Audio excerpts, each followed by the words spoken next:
She was 20 and homeless. No family to call, no shelter awaiting her, no prospect of a warm bed, just a rusted brass pocket watch key and $10 she had folded into her boot. And with that $10, she bought an abandoned clockmaker's shop in Franklin County, Massachusetts, a place that had vanished from the local surveyor maps decades ago. The cedar shingle roof had collapsed above the eastern workroom.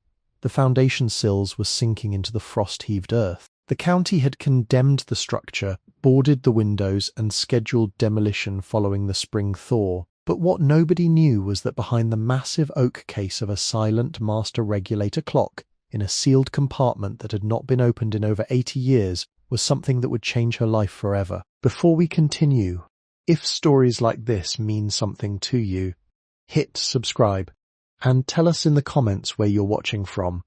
We love seeing how far these stories travel. Ada Kulvin had been keeping time her whole life without knowing it. She grew up in a third-floor apartment in Worcester where the iron radiators hissed a constant frantic rhythm in the winter, and the single-pane windows rattled in their frames whenever the commuter train passed on the tracks 2 streets over. The space she inhabited was a landscape of temporary things, a collection of objects that never truly belonged. Unopened mail piled up on the cracked laminate of the kitchen counter, the edges of the envelopes curling in the damp heat of the stove. Shoes were discarded in the narrow hallway in haphazard, unpartnered pairs. There was no predictable rhythm to the days, no scheduled meals to anchor the evening, no dependable hours of waking or sleeping. Ada learned early to find quiet where she could construct it. She would sit on the rusted iron slats of the fire escape in the suffocating humidity of summer, listening to the drone of traffic on the interstate. She would count the seconds between the passage of the large transport trucks, a silent metronome working in her mind. She needed the physical world to be measured. If she could count the intervals, she felt she could predict what was coming next. This was her first unconscious attempt at horology. She didn't know the word then. She only knew that numbers provided a rigid structure that the adults in her life could not manage to build. The physical world of her childhood was entirely transient. Furniture came from roadside thrift stores and disappeared when the rent was short. The only permanent fixture was a cheap plastic wall clock, shaped like a faded yellow sunflower, hung crookedly above the refrigerator. Its ticking was loud, a sharp, unyielding sound that echoed down the plaster hallway. Ada would lie in her narrow twin bed, staring up at the water stains on the ceiling, sinking her shallow breathing to that plastic tick.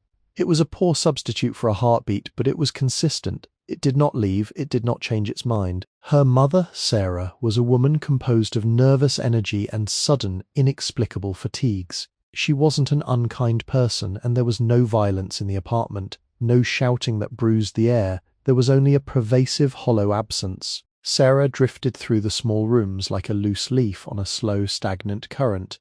She would start cooking a meal, turning on the gas burner, only to turn away to stare out the window at the brick wall of the adjacent building. She'd let the water boil away until the metal pot scorched and filled the room with acrid smoke. Ada learned to finish the tasks her mother abandoned. She would quietly turn off the stove. She'd gather the scattered envelopes and stack them into neat, square piles, aligning the paper corners with the straight edge of the counter. She craved alignment in a misaligned space. Her father was not a memory, not even a faded photograph tucked in a drawer. He was merely a blank space in the narrative, a variable missing from the daily equation. Sarah never spoke of him, and Ada never asked. The silence surrounding him was just another kind of weather in the house, a cold draft under the door that could not be sealed out. Ada accepted this. She built her internal world out of the tangible things she could organize with her own hands. She arranged her few items of clothing by color gradient. She aligned her borrowed schoolbooks by height on the radiator cover. She was a child trying to impose a strict grid on a fluid reality, using the only tools she possessed, focused attention and a desperate need for order. The only true sanctuary in Ada's youth existed 30 miles away, in a drafty Victorian house sitting at the edge of a fading textile town. This property belonged to Elara Kulvin, her father's mother. Every other weekend, Sarah would put Ada on a local transit bus, handing her a return ticket and a paper bag containing a bruised apple and a dry sandwich. The journey was a physical transition between 2 distinct universes. stepping off the bus and walking the 3 cracked concrete blocks to Ilara's house. The chaotic metallic noise of Worcester faded, replaced by the scent of wood smoke, damp earth, and decaying oak leaves. Ilara was a master horologist. She repaired antique clocks, a complex trade she had learned working alongside her own father in the years before the Second War. Her house was a dense forest of pendulums and escapements. There were tall case clocks standing like sentinels in the hallway, intricate bracket clocks resting on the stone mantelpieces, and brass carriage clocks lining the long dining table. The air inside smelled rich and specific, a blend of brass polish, aged walnut wood, and specialized synthetic lubricating oil. It was a purposeful mechanical scent, but the defining feature of the house was the sound, hundreds of timepieces ticking in asynchronous harmony. It wasn't chaotic, it was an ocean of measured moments, a physical manifestation of patience. Ilara was a stern, uncompromising woman with hands scarred by slipped tools and sharp mainsprings. She didn't offer warm embraces or fresh-baked goods when her granddaughter arrived. Instead, she offered Ada a tall wooden stool at the main workbench.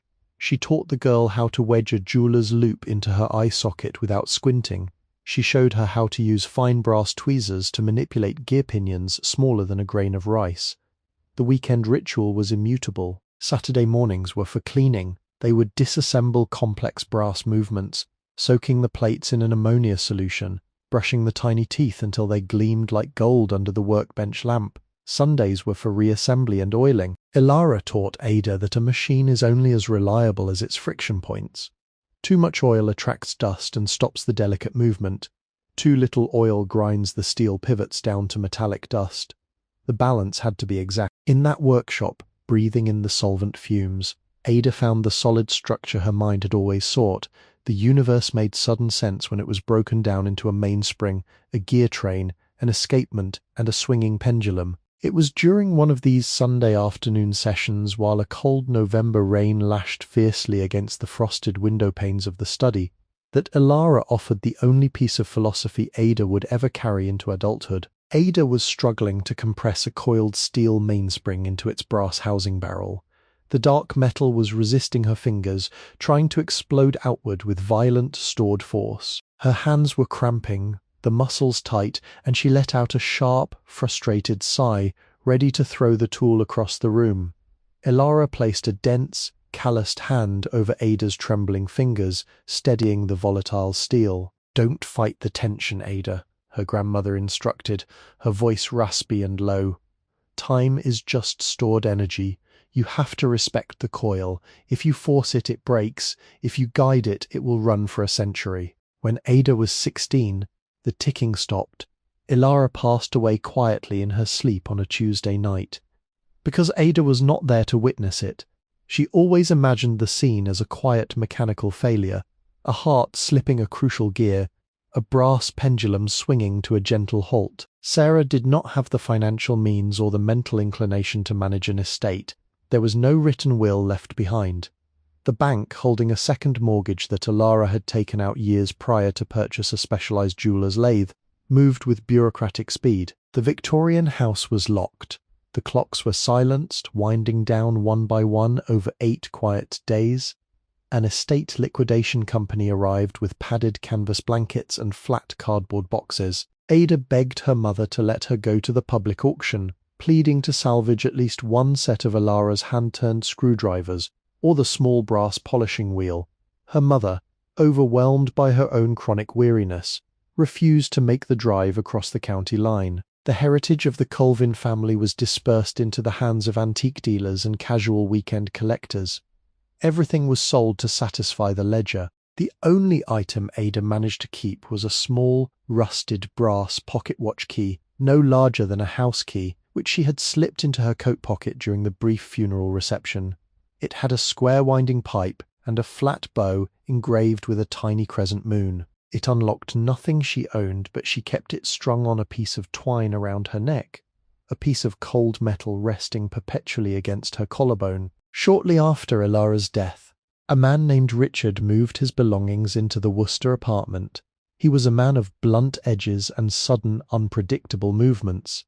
Richard didn't strike anyone, but he dominated the small physical space with an aggressive, sprawling carelessness. He slammed cabinet doors so hard the hinges rattled. He dropped his steel-toed work boots onto the linoleum floor with a force that shook the thin window panes. He left the TV blaring sports broadcasts late into the night, filling the cramped apartment with the synthetic roar of stadium crowds and the sharp, overlapping voices of commentators. For Ada, who had learned the sacred necessity of a quiet, measured environment, Richard's constant presence was an assault on her nervous system. He altered the delicate, fragile balance she and her mother had constructed over the years. He would eat half a loaf of bread and leave the plastic wrapper open on the counter, allowing the rest to go stale and hard. He'd borrow Ada's few pens and lose them in the cushions of the couch. It wasn't intentional malice. It was an utter lack of awareness that other people required a baseline of order to survive. He occupied the apartment like an invading force, leaving a continuous trail of minor disruptions in his wake. Ada retreated further into herself. She spent her evenings sitting at the public library, reading dense technical manuals and historical texts about the Industrial Revolution, avoiding the apartment until she was absolutely sure Richard was asleep. The space that had once been merely chaotic and sad was now actively suffocating. The final fracture occurred 2 weeks after Ada's 20th birthday. The transition was abrupt, offering no warning. She returned from a long shift at a local grocery store, walking through a cold autumn drizzle, her canvas sneakers soaked through to her socks. When she reached the third-floor landing, her brass key wouldn't turn in the deadbolt. The lock mechanism was new, the metal shiny and unscratched. Sitting on the woven welcome mat was a black plastic trash bag. It bulged unevenly. Inside, she found 2 pairs of worn jeans, 3 shirts, a thick wool sweater she'd bought at a thrift store, and her toothbrush wrapped in a paper towel. Nothing else. The door opened inward an inch, held securely by a brass chain lock. Richard's face appeared in the narrow, shadowed gap. He looked tired, profoundly bored by the interaction. He didn't look at her eyes, but rather focused his gaze on her shoulder. "Your mother says it's time," he muttered, his voice lacking any specific emotion or apology. "We need the room." He paused, shifting his weight against the doorframe. "You're old enough to keep yourself now." The door clicked shut. The deadbolt slid into place with a definitive metallic thud. Ada stood in the dim hallway for a long time.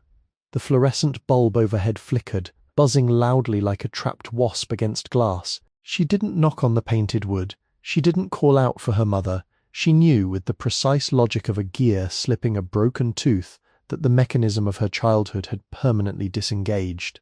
She picked up the trash bag by its yellow plastic drawstrings. The plastic stretched taut under the weight. She turned and walked down the 3 flights of stairs, stepping out into the freezing November rain. The next 6 weeks were a brutal study in the erosion of a human life. Homelessness is not a sudden dramatic state. It is a gradual stripping away of resources, viable options, and basic visibility. Ada moved across the map of Massachusetts, driven by a primal instinct to keep walking so the cold wouldn't settle in her blood. She slept in the Worcester bus terminal until a security guard with a harsh flashlight forced her out into the dark. She rode a commuter train west to Springfield, spending 2 days sitting upright in a municipal park until the dropping night temperatures made the outdoors lethal. The cold was a physical weight pressing against her chest. It seeped through her wool sweater, settling deep in her joints, making her bones ache with a dull persistence. She learned the hidden geography of public warmth, the heated exhaust grates behind industrial bakeries, the glass vestibules of large commercial banks, the far, unmonitored corners of city libraries. Her money diminished with terrifying, unstoppable speed. A cup of black coffee to buy the right to sit in a diner booth for an hour. A pair of dry socks from a discount bin to replace the ones rotting on her feet. A plastic jar of peanut butter that she ate in small spoonfuls in public bathrooms. People looked through her now. She had crossed an invisible societal boundary, becoming part of the urban landscape, an object to be avoided on the sidewalk alongside the overflowing trash cans. By late November, she was in Pittsfield, deep in the Berkshires. The first snow hadn't fallen yet, but the air held a dry, metallic chill that promised a brutal winter. She was down to her last $10 bill and a smattering of dull copper coins. Her boots were worn smooth on the soles, offering no traction, and her hands were permanently red and cracked from the wind. The hunger was a persistent ache in her center, a mainspring wound far past its intended tension, threatening to snap at any moment. She spent her days in the Pittsfield Public Library, sitting at a scarred wooden table in the quiet reference section. It was consistently warm there, smelling of old paper binding glue, and the librarians rarely bothered a patron who was silently reading. Ada was scanning the back pages of the local county newspaper, running her finger down the columns looking for day labor or dishwashing shifts.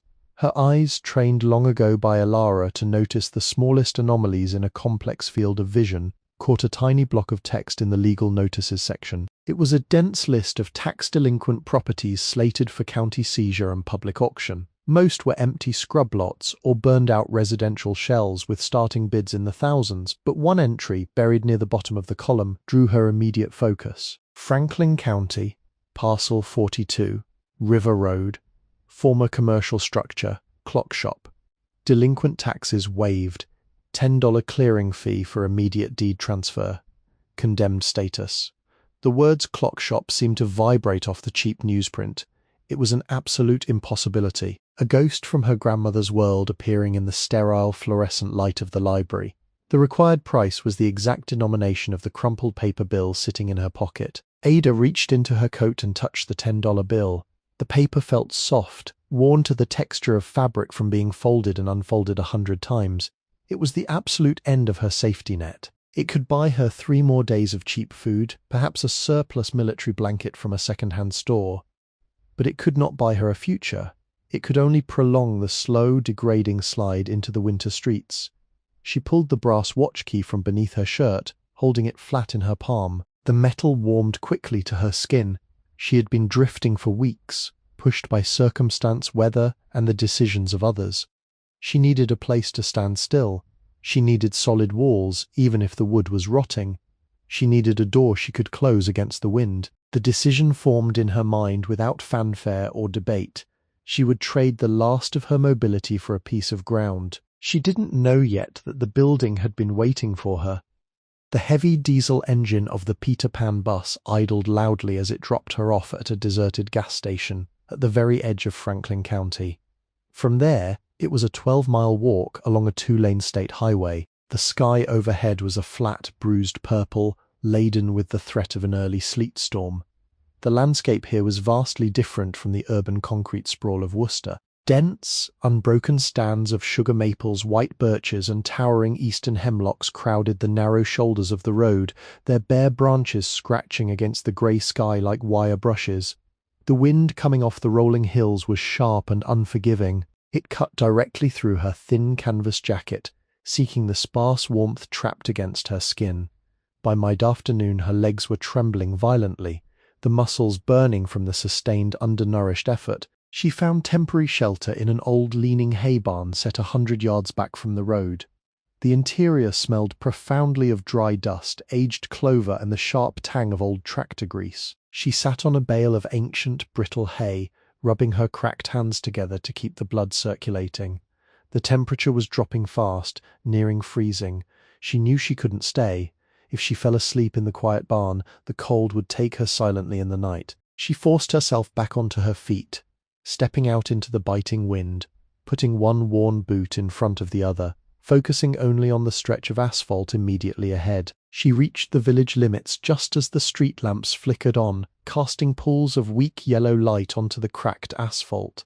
It was a town that modern time had largely bypassed, a small collection of structures huddled closely around a bend in a dark, fast-moving river. She walked down the main street, her eyes cataloguing the local businesses. A hardware store with a faded painted sign reading Miller's Supply displayed wide snow shovels and heavy bags of rock salt in the front window. Next door, a small bakery emitted the faint, agonizingly beautiful scent of yeast and wood smoke, though its closed sign was already flipped outward to face the street. Across the road sat a brick post office, its concrete steps worn into shallow depressions by a century of heavy foot traffic. Further down, a defunct textile mill loomed over the steep riverbank, its hundreds of windows dark and broken like missing teeth in a massive jaw. Finally, at the end of the block, she found the municipal building. It was a modest, flat-roofed brick structure, housing both the local police station and the county clerk's office. The front steps were dusted with a fine layer of granular frost that had just begun to fall, dry and hard as crushed salt. Ada pulled open the thick oak door. The brass handle was cold enough to sting her bare skin. Stepping inside, the transition was a physical shock. A cast-iron radiator hissed aggressively in the corner, pumping out a wave of dry, oppressive heat that made her frozen skin tingle painfully. The air smelled strongly of lemon floor wax, old binding paper, and the distinct dusty odour of central heating turning on for the winter season. The room was small, dominated by a long, scarred wooden counter divided by a pane of thick safety glass. Fluorescent tubes buzzed overhead, casting a sterile greenish hue over the space. The rhythmic, percussive sound of a heavy date stamp echoing against a wooden desk broke the silence. Ada stood on the black rubber mat just inside the door, muddy water pooling around her boots as the frost melted from her laces. She felt wholly out of place, a piece of street debris blown into a clean, functioning room. Behind the glass sat a woman who looked to be in her late 50s. She wore a thick maroon wool cardigan over a patterned floral blouse. A plastic nameplate resting on her desk read, "Margaret Howe, County Clerk." Margaret had short, steel-grey hair and wore half-moon reading glasses suspended around her neck by a silver-beaded chain. She didn't look up immediately, continuing to sort a stack of manila folders with precise, efficient movements of her hands. When she finally raised her head, her gaze was assessing and sharp. She took in Ada's wet, matted hair, her shivering frame, and the plastic trash bag clutched tightly in her red hands. Margaret's expression didn't shift into pity, nor did it harden into judgment. It was the practical, weary look of a woman who dealt with the administrative realities of other people's disasters every day. She slid open a small circular opening in the glass partition. "Can I help you?" she asked. Her voice was flat, carrying the distinct, nasal cadence typical of the western Massachusetts river valleys. Ada stepped closer to the wooden counter. Her voice felt rusty in her throat, unused for days. "I'm here about the property and the legal notices. Parcel 42, the clock shop." Margaret stopped moving. Her hands froze on the folders. She stared at Ada for a long moment, then turned and pulled a thick, leather-bound binder from a lower shelf, flipping through the heavy pages until she found the correct plat map. "You want to claim the clearing fee," Margaret stated. "It wasn't a question. You understand there is no power to that structure." "Yes, ma'am," Ada said quietly. "You understand the roof is compromised. It's open to the weather on the east side." "Yes, ma'am." Margaret leaned closer to the glass partition, lowering her voice. "You understand the county has condemned it. You cannot live there. If the building inspector finds you inhabiting the space, you'll be removed, and the demolition proceeds as scheduled." "I understand," Ada replied, her voice steady. She didn't have a plan beyond securing the key. Margaret sighed, a sound of deep administrative resignation. "All right. It's your $10. Ada reached into her coat pocket and retrieved the crumpled bill. She smoothed it out on the scratched wooden counter, pressing the deep creases flat with her thumbs, before sliding it through the opening under the glass partition. Margaret took the money without further comment, placing it into a grey metal cash box. She produced a single sheet of heavy paper, densely packed with legal boilerplate text, and pushed it across along with a cheap plastic pen. "Sign at the bottom, full legal name." Ada took the pen. Her fingers were so stiff from the cold she could barely grip the plastic barrel. She pressed down hard, writing Ada Kulvin on the designated black line. The ink was blue and blotchy against the white page. Margaret pulled the paper back. She picked up a large brass stamp, inked it firmly on a black pad, and brought it down on the document with a sharp final crack that echoed in the small room. "You go back out to Main Street," Margaret instructed, folding the deed into thirds and handing it over. "Turn left on River Road. It's half a mile down, on the waterside." As Ada turned to leave, sliding the paper into her pocket, Margaret's eyes caught the signature on the duplicate copy she was filing. She froze. "Kulvin," Margaret said, her voice dropping the practiced administrative detachment. Ada stopped, her hand hovering over the brass door handle. Margaret looked up, taking off her reading glasses. "Are you related to Elara Kulvin from over in Worcester?" Ada felt a sudden sharp tightening in her chest. The name was a ghost in this sterile municipal room. She was my grandmother, Ada answered cautiously, expecting a trap. Margaret exhaled a long breath. My father was a watchmaker, the clerk said, the harshness completely gone from her tone.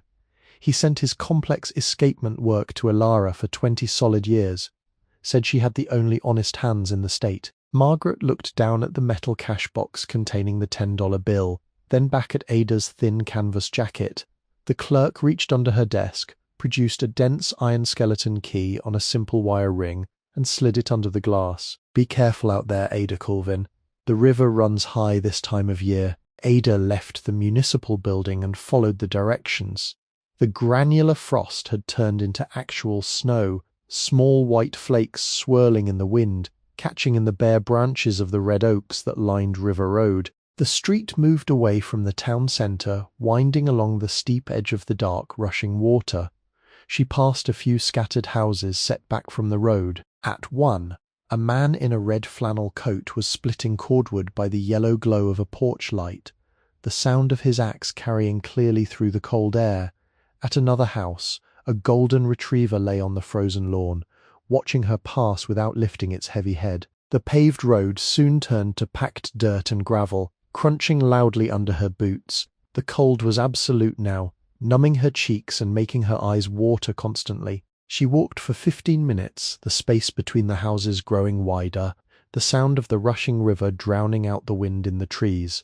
Finally, the road curved sharply, revealing a small plot of land sitting between the gravel shoulder and the steep riverbank. The structure was a dark shadow against the pale grey sky.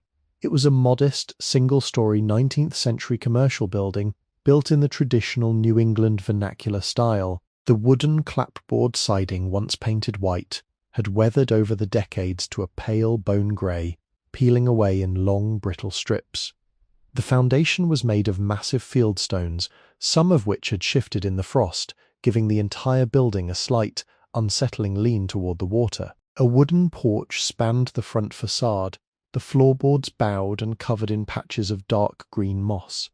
Above the main door, a hand-painted wooden sign hung from a single rusted iron chain. It swung slightly in the wind, groaning against the metal. The faded, flaking lettering read, "Kulvin Horology, Timepieces and Repair." The front windows were tall and narrow, made of old cylinder glass that distorted the reflection of the surrounding trees, wavy and clouded with decades of accumulated grime. To the east side, just as Margaret had warned, a large section of the cedar shingle roof had caved inward, leaving a jagged black hole open directly to the elements. Ada stepped onto the porch. The wet wood groaned under her weight but held firm. She inserted the dense iron key into the brass plate of the front door. It resisted for a long moment, the internal tumblers frozen with disuse, before finally turning with a solid, heavy click. She pushed the door open, the hinges screaming in protest. The air inside hit her immediately, a distinct, complex scent of dry rot, trapped dust, mouse droppings, and beneath it all the faint, metallic ghost of clock oil. She stepped into the front shop. The wide floorboards creaked loudly underfoot. The room was empty save for a rusted cast-iron wood stove in the corner and a long wooden counter. She moved through a narrow doorway into the back workroom. Here the collapsed roof let in a wide shaft of pale, snowy light. Snowflakes were drifting down silently onto the warped floor, but the back wall was intact, and mounted there, dominating the space, was a massive oak master regulator clock, its brass pendulum still, its face dark with dust. Ada dropped her plastic bag. She sat down on the floorboards, pulling her knees tightly to her chest as the freezing air settled around her.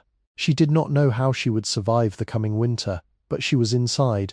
The wind howled against the siding, but the walls stood firm. Some things are not abandoned, only waiting for the right hands to find them. The first 3 days were a masterclass in elemental survival. Ada did not try to clean the shop. She focused on the basic mechanics of existing in a space that had been abandoned to the weather. Behind the building, half buried under a thick thicket of dormant blackberry brambles, she located a cast-iron hand pump. The handle was rusted tight.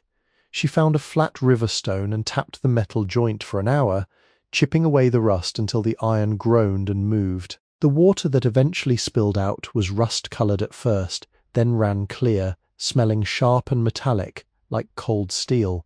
The outhouse sat 30 yards away, a leaning wooden structure sheltered by a massive eastern hemlock. Its door hung from a single leather hinge. She learned the specific language of the shop's architecture. The wide pine floorboards in the front room creaked with a low, resonant tone, while the narrower planks near the back wall snapped like dry kindling under her boots.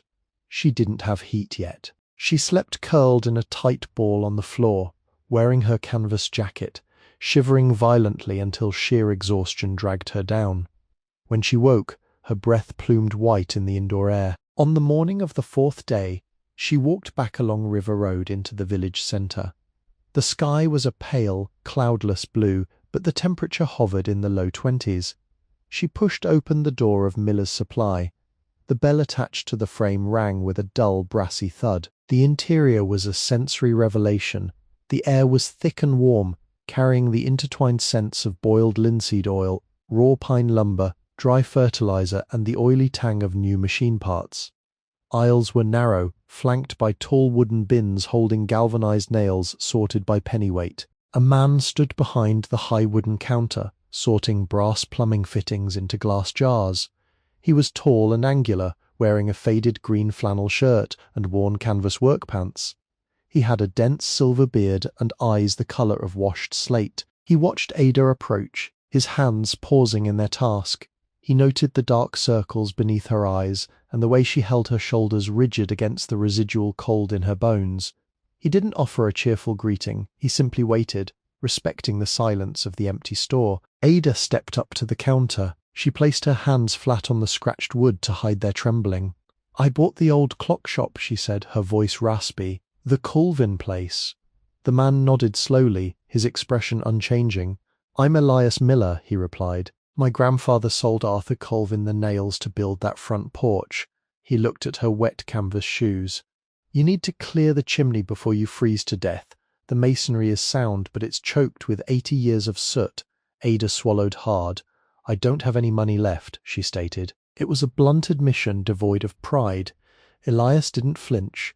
He reached under the counter and pulled out a thick, leather-bound ledger.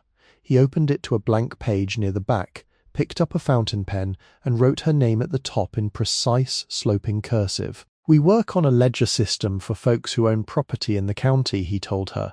He turned to a shelf behind him and retrieved a faded, cloth-bound book. "This belonged to my uncle. He was a mason. It will tell you how to sweep a flue without dropping the liner." He slid the book across the counter. It was a gesture of practical, unsentimental charity. She spent the next hour moving through the store. Guided by Elias's sparse instructions, she gathered her supplies with intense deliberation. A stiff wire masonry brush attached to a 10-foot segmented fiberglass pole, 1845. A galvanized steel ash bucket with a tight-fitting lid, 12.50. A pair of thick, split-leather work gloves lined with cheap fleece, 6.75. 2 heavy black plastic trash bags, 0.80. A small steel trowel with a wooden handle, 4.35. The total came to exactly $42.85. Elias wrote the sum in the ledger, drew a straight line beneath it, and closed the book. He didn't ask when she would pay. He handed her a small bundle wrapped in brown butcher paper. "Offcuts from the lumber yard," he explained. "Kiln-dried pine. It'll catch fast." Ada took the supplies. She didn't offer a profuse stream of gratitude, sensing it would be unwelcome. She simply nodded, gathered her items, and walked back out into the biting wind. The chimney work was grueling. The cast-iron wood stove in the front room vented into a central brick stack that rose straight through the roof. Ada disconnected the rusted stovepipe, dragging it out to the front porch to bang the loose soot free. Back inside, she lay on her back on the freezing floorboards, shining a small borrowed flashlight up into the dark masonry shaft. The walls were lined with a thick layer of crystallized creosote, glossy and black, narrowing the opening to a small square of daylight far above. She put on the leather gloves, gripped the fiberglass pole, and shoved the wire brush up into the darkness. The resistance was immediate. She had to push with her entire upper body to force the bristles through the hardened buildup. The sound was terrible, a harsh, scraping grind that echoed in the empty shop. Fine black powder rained down, coating her face, settling into her hair, filling her nostrils with the acrid stench of ancient wood smoke. She worked for 4 straight hours. Her shoulders burned and her arms grew numb from the repetitive upward thrusts. Chunks of solid soot fell with heavy thuds into the steel bucket. She didn't stop until the brush moved freely up and down the shaft, and she could see a clear, unobstructed square of pale sky at the top. By late afternoon, she reattached the stovepipe, sealing the joints with a smear of high-heat cement she had found in the shop's debris. She built a small pyramid of crumpled newspaper, layered the kiln-dried pine offcuts from Elias over the paper, and struck a match. The flame caught immediately. She watched with held breath as the yellow fire licked the wood. The smoke curled upward, hesitating for a fraction of a second before the draft caught it, pulling it swiftly up the cleaned flue. The stovepipe ticked and pinged as the metal expanded. Within 20 minutes, the cast iron began to radiate a profound penetrating heat. Ada sat cross-legged on the floor, holding her raw hands inches from the metal. She opened a can of cold baked beans she'd carried in her jacket pocket for 2 days. She ate them straight from the tin with a plastic spoon. It was the best meal she had ever tasted. The warmth spread outward from her core, chasing the permanent shiver from her bones. The room was no longer a tomb, it was a shelter. The next morning, with the front room warm, she turned her attention to the back workroom. The roof collapse had spared the western wall where the massive oak master regulator clock stood. Beside it was a long, heavy workbench built of solid maple. Ada approached it with methodical purpose. She began to inventory the space, pulling open the shallow wooden drawers one by one. The dust here was undisturbed, a thick, grey blanket over everything. The first drawer held hundreds of tiny brass gears, sorted by size into small glass vials. The second contained a collection of mainsprings, coiled tight and bound with brass wire. The third held specialized hand tools, brass-headed hammers, fine-toothed jeweler's saws, and delicate steel tweezers. It was a complete horological ecosystem, preserved in a state of suspended animation. She wiped down each tool with a piece of dry cloth, feeling the familiar, comforting weight of the steel in her palm. The workbench itself was scarred and gouged from decades of focused labor. She ran her hand over the maple surface, feeling the indentations left by slip chisels and heavy mallets. It was a map of human effort, a physical record of patience and precision. As her hand reached the far right corner of the workbench, the texture of the wood changed. The solid maple gave way to a subtle, circular seam. Ada stopped. She pressed her fingertips against the seam. It was almost invisible, filled with decades of grime, but the wood within the circle felt slightly different under her skin. She tapped the center of the circle with her knuckles. Instead of the dull, dense thud of solid maple, the sound was hollow. It was a distinct percussive echo. She tapped the surrounding wood. Solid. She tapped the circle again. Hollow. Her heart rate accelerated. She retrieved a thin steel scraper from one of the drawers and slid the sharp edge carefully into the seam. She worked the blade around the circumference, breaking the seal of dirt and hardened wax. The circle was a plug, roughly 6 inches across, cut from the same piece of maple so the grain matched flawlessly. She wedged the scraper deeper and levered downward. The wooden plug popped upward with a dry snap.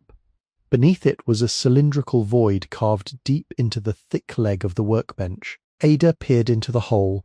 The air that rose from the cavity was remarkably dry, smelling of cedar and old paper.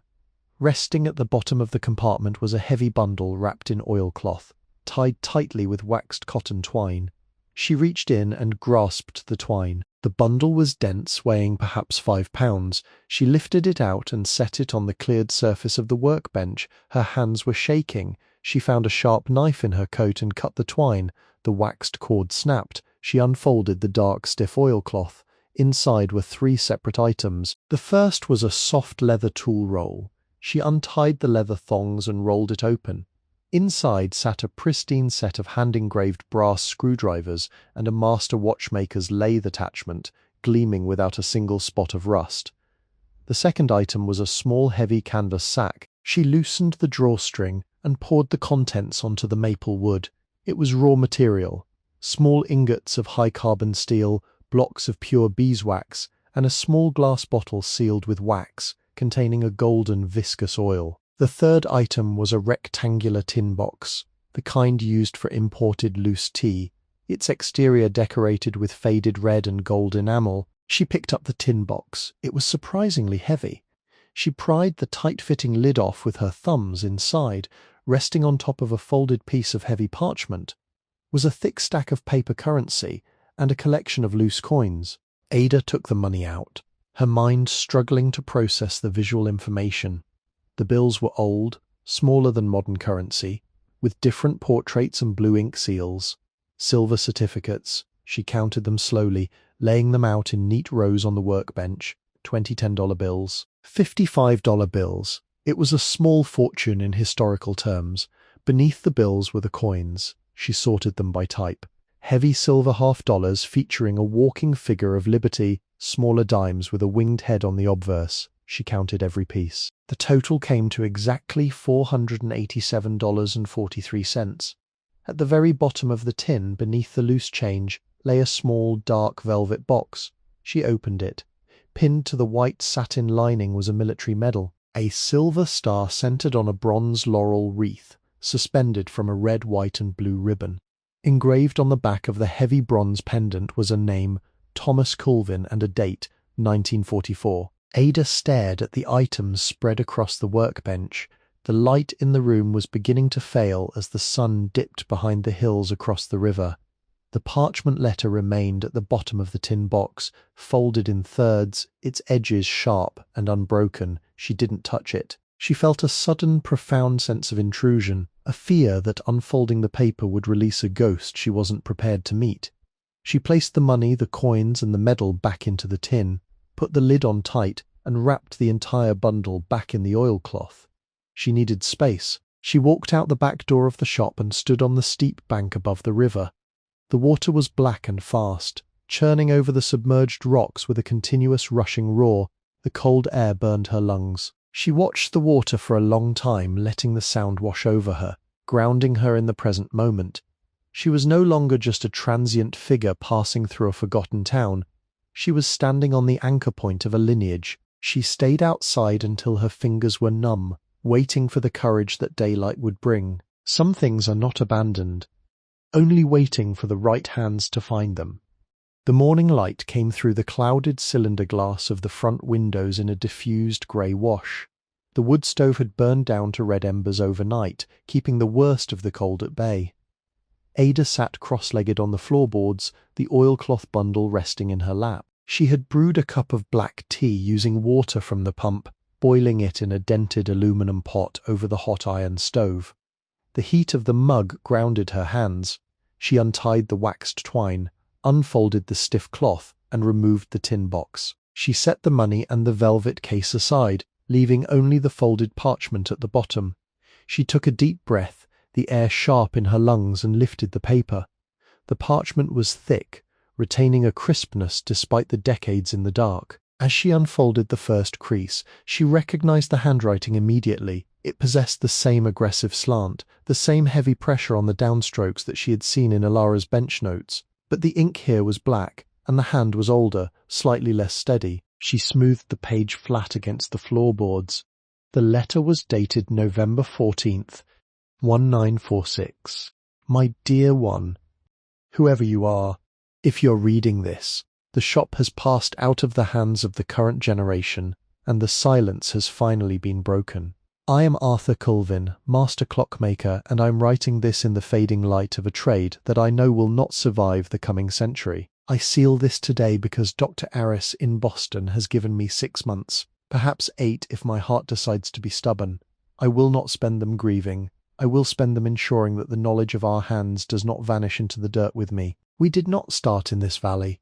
Our family learned to cut brass and temper steel in the Black Forest, a place of deep winters and rigid time. My grandfather Johannes brought the trade across the ocean in 1852, carrying nothing but a set of specialized files and a pregnant wife. He settled in Philadelphia, but the city was too loud for a man who needed to hear the ticking of a delicate escapement. He moved north, following the rivers, until he found this spot. He built the foundation of this shop with river stone. My father, Elias, raised the walls and installed the cylinder glass. I was born in the room above the shop, and I have spent 70 years at the maple bench, cutting teeth into brass wheels until my eyes blurred and my fingers curled inward. We were horologists, but we were also keepers of patience. That is the true heritage. The world outside these walls is accelerating. Men are building machines that move faster than thought, and they are forgetting the value of a slow, deliberate process. They want timepieces stamped from cheap metal by the thousands, objects meant to be discarded when they fail. We built machines meant to outlast the men who wound them. I closed the shop today not because my hands have failed, but because my heart has broken in a way that iron and brass cannot repair. My son Thomas was meant to sit at the bench after me. He had the quietest hands I ever saw. He could balance a hairspring on a pivot with a single breath. But the world demanded him. He left in the winter of 1943. He fell in the Ardennes forest in December of 1944. The telegram came on a Tuesday. I stopped the master regulator clock that afternoon. I have not wound it since. A shop that builds instruments of time cannot function when the future has been taken away. I have placed the silver certificates in this cache because they are the last profits of honest labor, earned before the war changed the currency of our souls. Do not waste them on frivolous things. Buy good wood. Buy sharp steel. If you possess the blood or the inclination to revive this space, you must understand the rules of the metal. When you temper a steel pinion, do not trust the thermometer, trust the color. You heat the steel until it glows the pale yellow of winter straw. If it turns blue, it is too brittle and will shatter under the mainspring's force. You must plunge it into the oil at the exact moment the yellow deepens to bronze. When you mix the clock oil, use 3 parts synthetic lubricant to 1 part purified neat's foot oil. It will smell foul, but it will not gum the pivots in the January freeze. And when you sit at the bench, you must leave your anger outside the door. The brass will absorb your tension. A frustrated hand will strip a delicate thread every time. I do not know what the world looks like in your time. I imagine it is loud, crowded, and terrifyingly fast, but the mechanics of a reliable timepiece do not change. Energy is stored, released in measured increments, and translated into motion. It is the most honest representation of life we can construct. Do not pity the dust you find here. The house is not empty. It has been waiting. You're welcome here. Arthur Kulvin, November 14th, 1946. Ada read the letter a second time. Her eyes moved over the black ink, tracing the shape of the letters, feeling the immense, crushing weight of the history poured into the page. She did not cry. The emotion that swelled in her chest was too dense for tears. It was a profound architectural settling of her own foundation. She had spent her life feeling like a random variable, a piece of debris floating in a chaotic current. Now, she held a map. She understood the source of her grandmother's stern patience. She understood why the ticking of the cheap plastic clock in the Worcester apartment had been her only comfort. It was a genetic echo, a resonance in her blood. She folded the parchment along its original creases, handling it with the reverence due to a sacred text, and placed it gently back into the tin box. She stood up, her joints popping in the cold air, and walked to the back door. She stepped out onto the frost-covered earth. Arthur's letter had mentioned a foundation of river stone.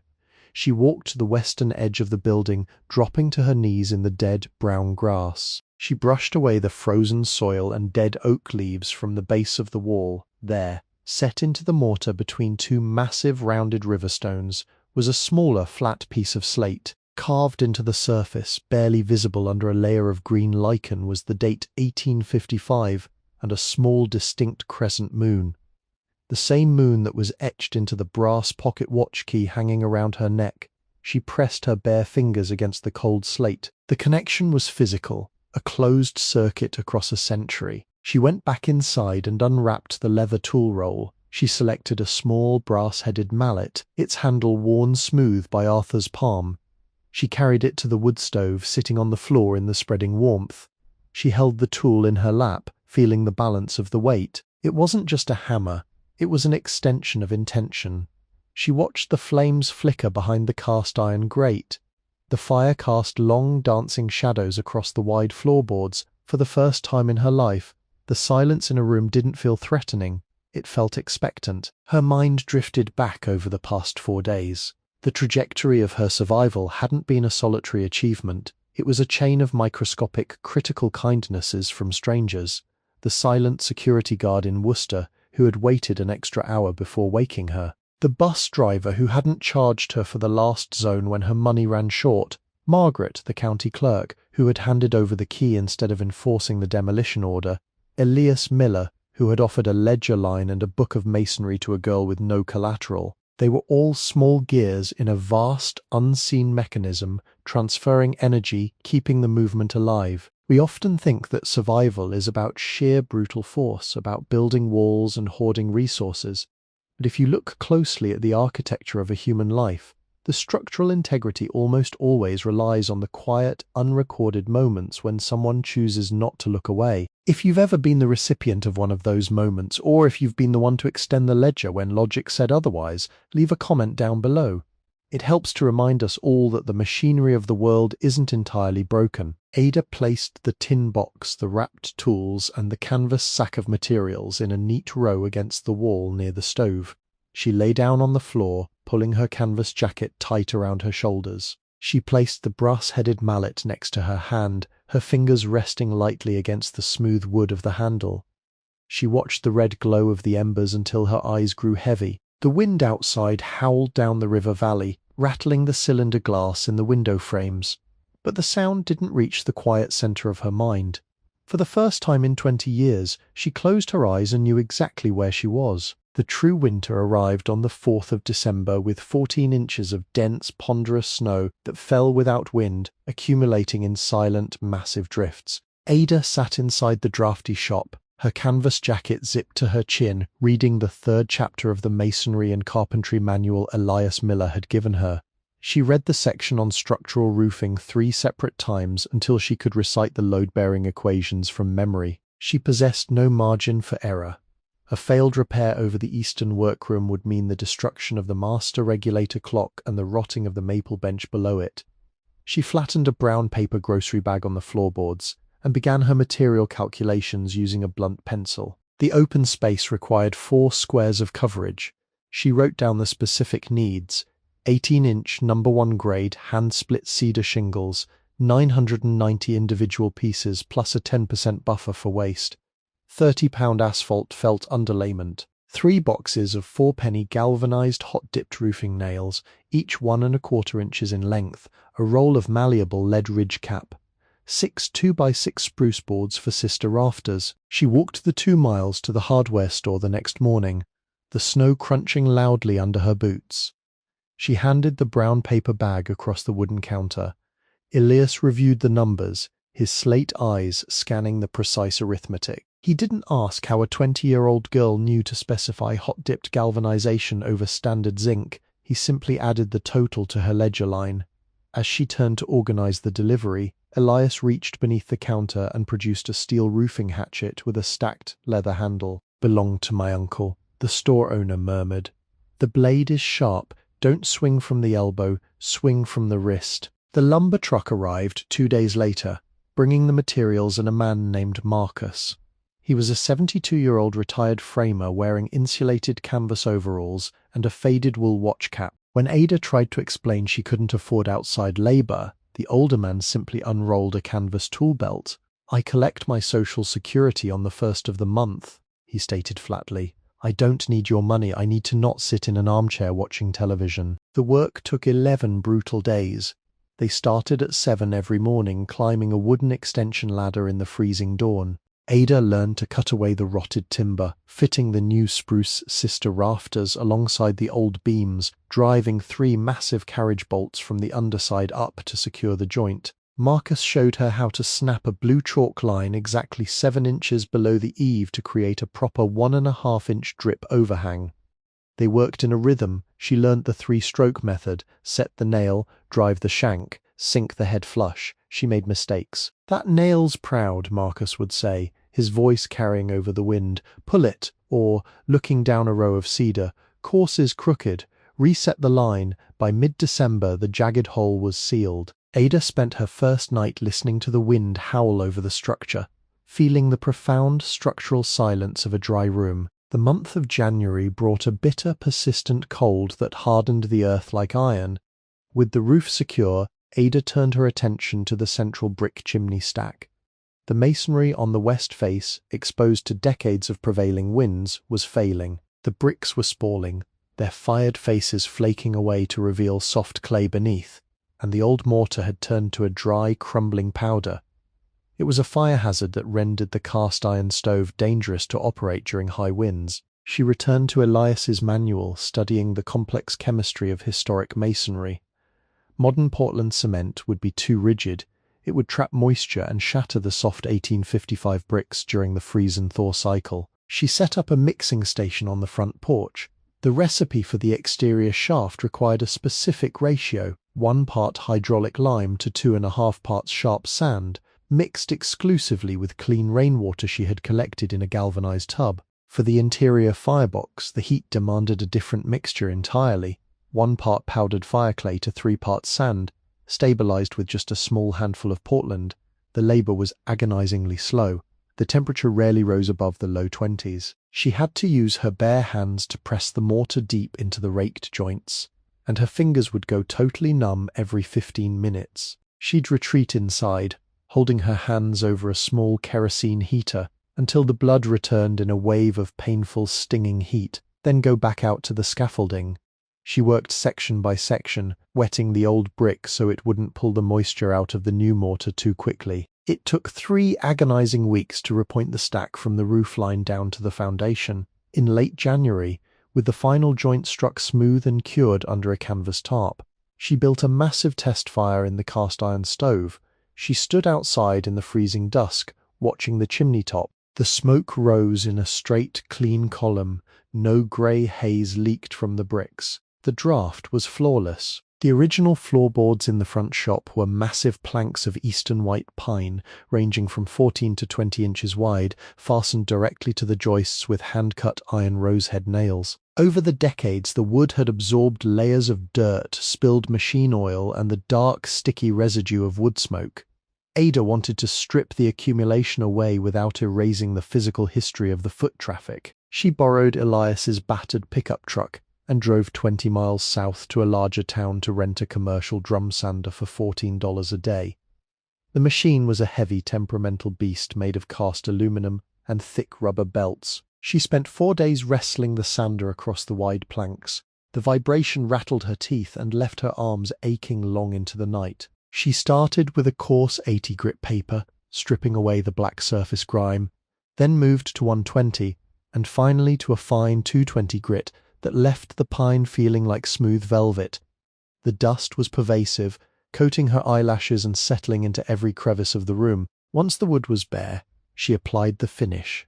She used pure tung oil, thinning the first coat by 25% with mineral spirits so it would penetrate deep into the cellular structure of the old pine. She applied 3 separate coats, allowing a full 48 hours of cure time between each application. The color transformation was dramatic. The pale, sanded wood turned a dark honey, then deepened to a rich clover honey, and finally settled into a glowing mahogany tone when held to the light of the front window. It was during the final curing phase that the exhaustion caught her. It was a Tuesday morning. Her hands were raw, her shoulders throbbed with a dull ache, and the sheer scale of the remaining work suddenly felt crushing. She put down her rags. She walked out the back door and sat on a freezing rock by the riverbank. The water rushed past, indifferent to her fatigue. She watched a small black-capped chickadee land lightly on a brown, dormant tussock of marsh grass. The bird moved with quick, economical jerks, searching for seeds, unbothered by the brutal temperature. Ada watched it for an hour. She did not work that day. She simply sat by the water, realizing that the structure had survived without her for decades. The house could wait. February in western Massachusetts is a test of endurance. The snowpack freezes solid, and the sky is often a brilliant, blinding blue that offers no actual warmth. The clock shop had 8 tall windows. 3 on the east wall were missing their glass altogether, boarded over with rotting plywood. 4 others had severe diagonal cracks running through the panes. Only one window, located behind the maple workbench, contained its original 1855 cylinder glass. The antique pane was wavy, filled with tiny seed bubbles, distorting the bare trees outside into an impressionistic painting. Ada treated this single pane with extreme reverence, washing it gently with a solution of water and white vinegar, leaving its historical imperfections intact. For the broken frames, she ordered 6 new panes of standard float glass through Elias's supply network. Restoring wooden sashes is a quiet, meditative discipline. She laid the frames flat on the warm floorboards near the stove. She used a stiff putty knife and a heat gun to strip away the rock-hard, century-old glazing putty, working deliberately so she wouldn't gouge the soft pine muntins. She brushed the raw wood with boiled linseed oil to rehydrate it.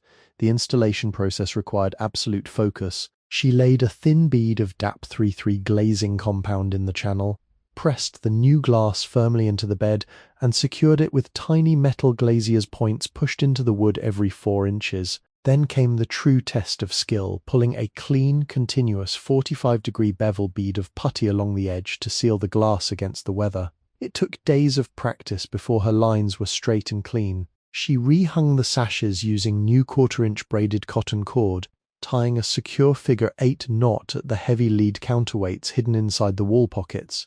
She finished the final window on the 20th of February. As she stepped back to admire the clear glass, a small white-breasted nuthatch landed on a maple branch just outside, peering in at her through the newly transparent barrier. The interior walls of the shop were finished in traditional horsehair plaster applied over hand-split oak lath. While most of the walls had survived the years remarkably well, the plaster had failed in 3 large patches near the central chimney, likely due to old water incursions before the roof collapsed.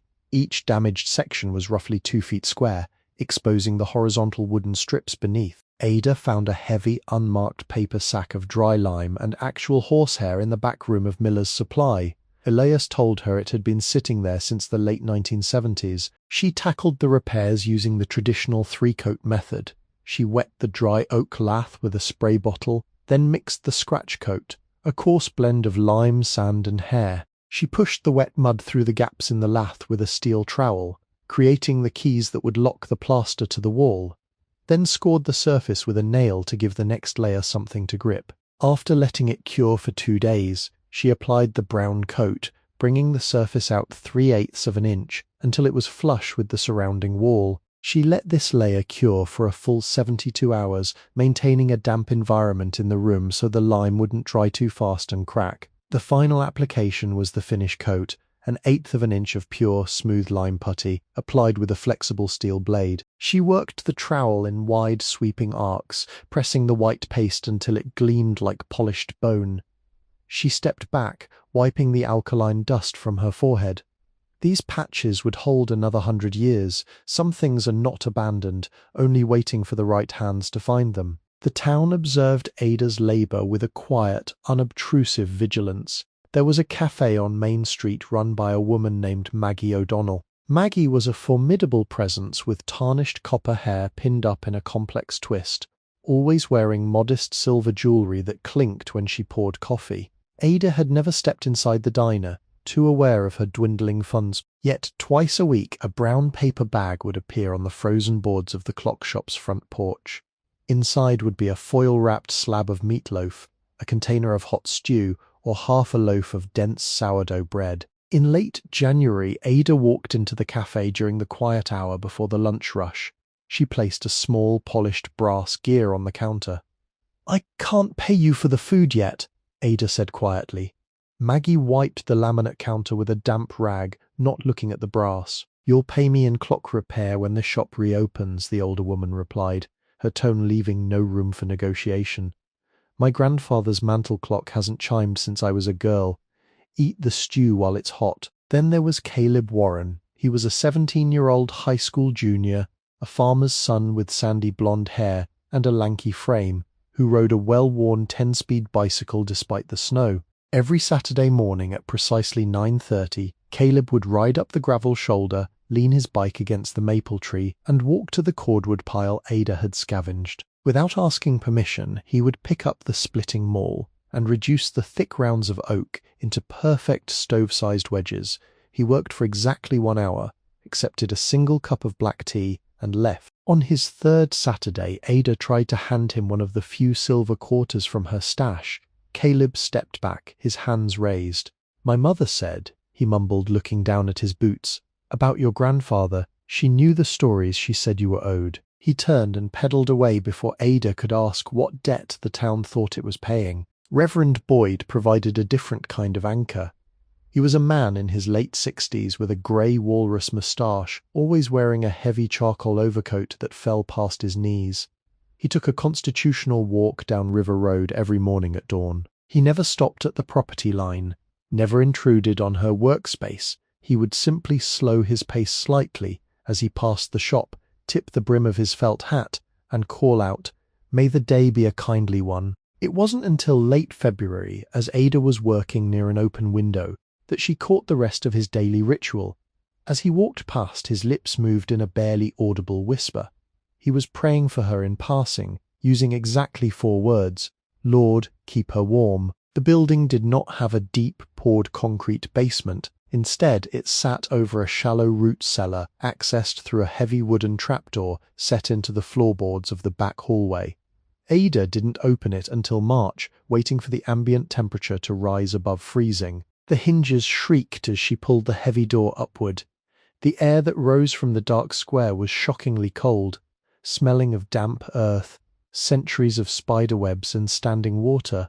She descended a short flight of narrow wooden stairs, sweeping her flashlight beam across the gloom. The space was barely 5 feet high, the floor was laid with massive flat slabs of local fieldstone. In the very center of the cellar, one particular stone caught the beam of her light. It was circular, unlike the rough rectangles around it, and carved into its center was a tiny, precise crescent moon. She knelt beside it. The urge to pry the stone up was strong, but she remembered Arthur's letter. She recognized the rhythm of the house now. It wasn't time. As she stood up, brushing the dirt from her knees, the flashlight beam swept across the northern foundation wall, tucked high up, wedged tightly between a massive granite boulder and the wooden sill plate, was a small object wrapped in dark canvas. She reached up and worked it loose. It was a small box made of quarter-sawn oak, joined with intricate hand-cut dovetails. She carried it upstairs into the daylight of the front room. The box wasn't locked. She lifted the lid. Inside lay a brass key, 3 inches long. Its bow shaped flawlessly into the crescent moon of the Kulvin horology mark. Beneath the key was a tin-type photograph. The metal image was dark, required holding at a specific angle to the window light to view properly. It showed a young woman standing on the front porch of this exact building. She wore a heavy, dark dress typical of the turn of the century. In her right hand she held a specialized jeweler's saw. The woman's face was a mirror of Ada's own, the same sharp jawline, the same intense, guarded eyes. Ada turned the tin type over. Written on the back in faded white ink was, "Martha Kulvin, daughter of Elias, age 25, summer of 1903. Ada looked at the photograph for a long time. She took the heavy brass key and placed it carefully on the wooden mantel above the stove, where it would sit untouched for months. The retreat of winter in the northeast is not a sudden surrender, it is a slow, muddy negotiation. By late March, the cold began to pull back from the south-facing slopes. The dormant sugar maples that lined River Road started to push sap upward from their deep roots, a silent pressure building beneath the bark. The air changed, losing its metallic edge, smelling instead of wet dirt and decaying leaves. The local river, swollen with northern meltwater, roared past the shop with terrifying power, carrying thick slabs of broken ice that crashed against the boulders on the bank. Flocks of returning robins appeared in the wet grass, their red breasts bright against the remaining patches of stubborn snow. Small purple crocuses pushed through the frost-heaved soil near the old hand pump. With the structural integrity of the building finally secured, Ada faced the maple workbench. The tools were clean, the oil was ready, the raw steel waited in the canvas sack, but she decided with a profound and quiet certainty not to begin the craft this spring. The physical labor of the winter had exhausted her body, and she knew the brass required a steady hand and a calm pulse. She would learn the trade slowly. She took a single silver dime from the tin box and used it to order a modern technical manual on escapement geometry from Elias. She would practice cutting gear teeth into scrap metal before she touched Arthur's raw materials. She would wait for the warmth to fully settle into her joints. The house was patient. So was she. 2 winters later, on a Tuesday in late December 2026, the shop was unrecognizable from the ruined shell Ada had purchased. The interior was a sanctuary of restored wood and quiet heat. The cast-iron stove burned a steady, efficient fire of seasoned oak. The pine floors gleamed under a fresh coat of oil, reflecting the pale winter light that streamed through the flawless rebuilt windows. The ceiling above the eastern workroom was tight and dry, the heavy snow load resting safely on the sisted spruce rafters. And on the maple workbench, sitting under the focused beam of a brass-articulated lamp, was her first completed restoration. It was an 1890 French bracket clock, brought to her by a farmer from the next county. She had spent 3 weeks disassembling the complex striking train, turning a new steel pivot for the third wheel on her great-grandfather's lathe, and balancing the hairspring. When she finally engaged the pendulum, the clock didn't just run, it breathed. The ticking was robust, resonant, and absolutely even. The brass key had remained on the mantel for over a year.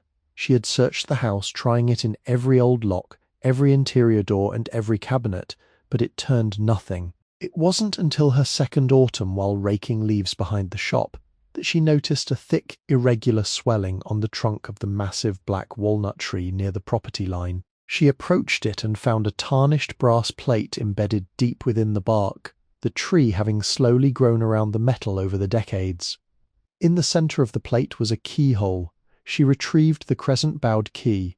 It slid into the slot and turned with a heavy, satisfying click. A small wooden door, painted to match the bark, swung open to reveal a dry, hollowed-out cavity within the trunk. Inside sat a small, sealed glass jar. Ada carried it to the porch. Within the jar was a tightly folded 48-star American flag, its colors still vibrant. Tucked into the folds of the fabric was a note written on thin, translucent paper. The handwriting was different this time, curving and feminine. It read, "For my son Thomas, who loved the woods more than the bench. I hide this here because Arthur cannot bear the sight of it in the house. December 1944. Eleanor Kulvin." On the 16th of December, the anniversary of the beginning of the Battle of the Bulge, Ada wore her best wool coat and walked to the municipal cemetery on the hill, overlooking the town. She carried the bronze-silver star medal she had found in the tin cache. She located the Kulvin family plot. Arthur and Eleanor were buried side by side under simple granite markers. Beside them was a cenotaph, a marker for a body that never returned. Thomas Kulvin, 1922–1944. Lost in the Ardennes. Ada knelt in the snow. She placed the military medal atop the cold stone, pressing it firmly into a small drift of snow so the wind wouldn't take it. She stood in the freezing air for a long time, honoring the quiet, steady hands that the forest had taken. The historical money from the tin cache remained largely untouched.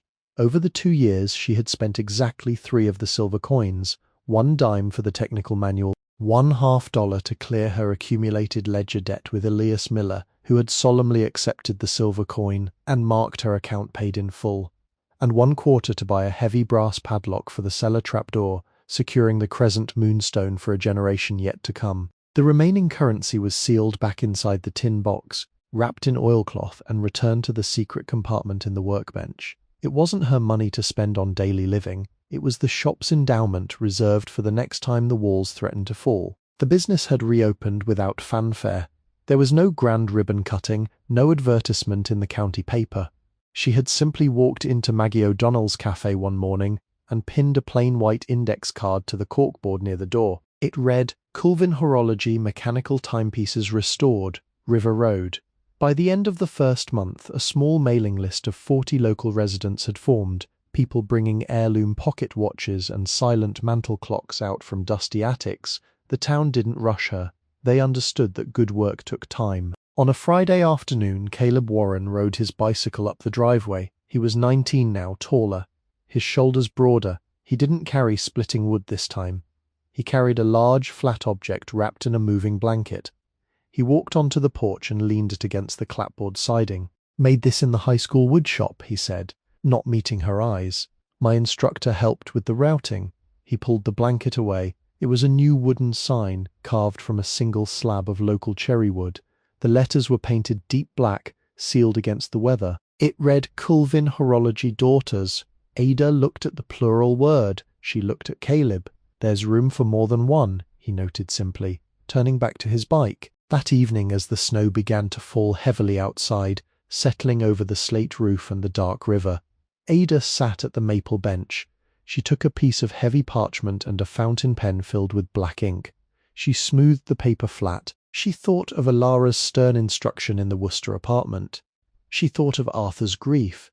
She thought of the long cold walk down the highway 2 years prior. She placed the nib of the pen against the paper and began to write her own letter, the one that would go into the tin box when her time was done.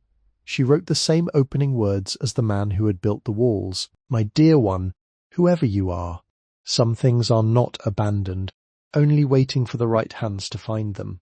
The clock shop waits. It has always waited, and somewhere in the municipal building, locked in a grey metal cash box inside Margaret Howe's desk, a soft, worn $10 bill still sits, a quiet testament to the day the timepieces began to tick again.